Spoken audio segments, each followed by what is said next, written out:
All right, hey guys, so we're back for Facebook Live on Mondays. Unfortunately, no music today. So I was unaware of the new changes about using music from various artists. And so that's why I guess recently one of my posts was taken down because of the music I was playing in the beginning. But nonetheless, we are here today on this fabulous Monday.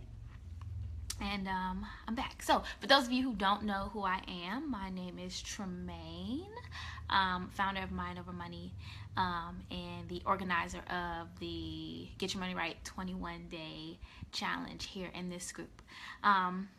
So last week, if you saw my post, I was coming to you live from Vegas. I was on vacation for a little bit before going back to school, and today was my first day back, teacher work day, and I was there for 12 hours, and it was great. I loved every minute of it. But while we were having our meeting, something that we didn't discuss was the importance of saving for retirement, and that's something I always hope that I hear like people have conversations about in the workplace. I think it's so critically important that, especially those of us who are younger, that we understand why we need to start saving for retirement now and like learning about ways that we can do that. So that's what I'm gonna be talking about today, saving for retirement. So we're gonna talk about why you should, how, and then give a couple different accounts in which you can do that in. So first, why you need to save for retirement, right? Because we don't want to work forever. Even though you may really, really enjoy the work that you do and love going to work every day, you want to be in a position that when you are ready to walk away from your job, that you can leave there on your own terms and not have to stay because you need that additional income, right? So that's one of the major reasons why.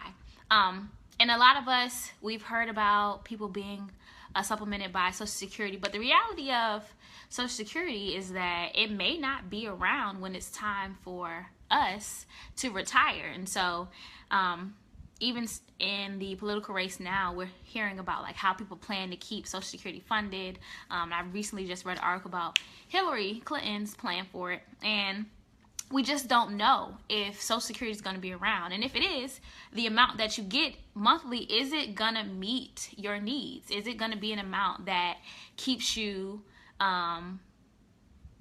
accustomed to the conditions that you're living in now? So like, is it going to be able to maintain the lifestyle that you have? So you putting in money now so that when you're ready to retire, so that you don't have to depend on Social Security, is like vitally important, because you don't want to rely on something we don't know if it's going to be there or not, right? So that's the why. How we do it.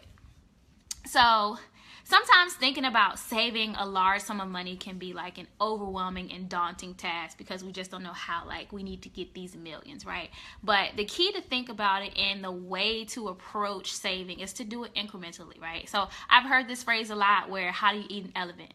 And it's like, well, one bite at a time, right? And that's the same way we save money. So you save it by doing incremental small amounts at a time. So while you may not think you're in a position to put away, hundreds of dollars a month, that's cool, but like the earlier you start to save, the better.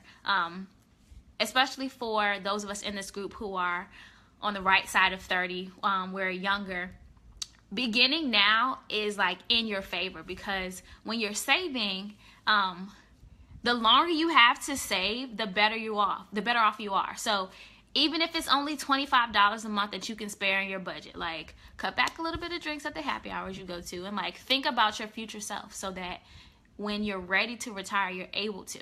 And like I said, $25 a month over 5 years, you'll watch that build and be really proud of yourself that you were able to put that away. And as you see your money start to grow, you'll want to put away more.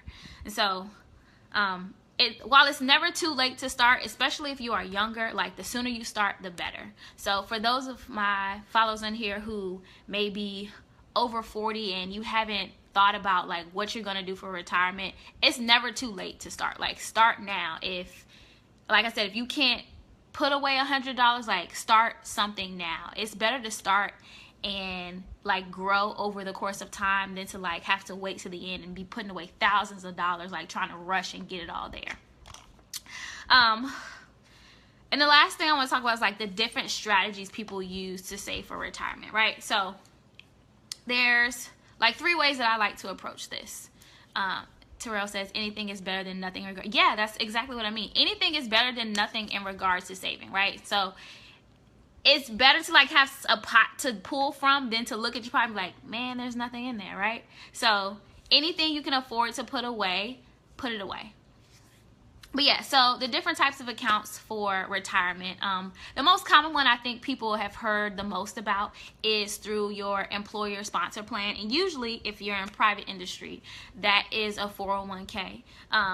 If you're not in private industry, maybe you work for the government, you might be a TSP or maybe a nonprofit, equivalent to that 403B or 457, some of these different numbers and letters that really sorry, I'm reading a comment. Angela says definite tax benefits for funding retirement. Yeah.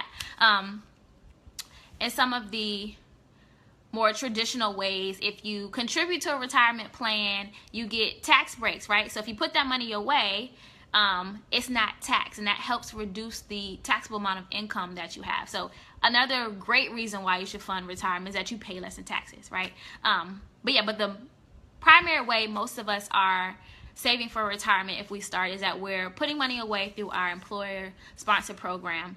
And a lot of times why this is awesome is because sometimes our employer will even match our contributions, which is cool. It's kind of like free money. I mean, it's not really free, right? You're working for it. But our employer is matching some amount of money, maybe 3% of what we put in or 5% of what we put in, to encourage us to think about our future and save for retirement. And if you're self-employed, you can do a SEP IRA. An IRA is an individual retirement account. That's something you can set up for yourself so that you can start saving for the day you don't want to work for yourself in business anymore. The next thing I would suggest, like let's say, you've maxed out what you contribute in your employer sponsor program. Like you can't put any more money in your 401k. You've reached the maximum limit. Like kudos to you if you're there. That's awesome. But you still want to like add more money to your retirement plan. I would suggest doing either a traditional IRA or a Roth IRA. They both are similar in that they are retirement accounts that are not through your employer.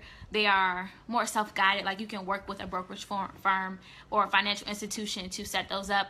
The difference between the two is that a Roth IRA is probably more beneficial for folks who are in lower tax brackets right now. So if you see yourself in the future making more income and being taxed at a higher rate, I suggest a Roth IRA because that money that you put in, you pay the taxes on it now, right? So right now, let's say, you're only making $40,000, right? But you see yourself in the future growing to a $60,000, $70,000, $100,000 salary. The more money you make, the higher your tax rate is, right? So if you're putting money away now and you're able to be taxed at a lower rate, it's cool.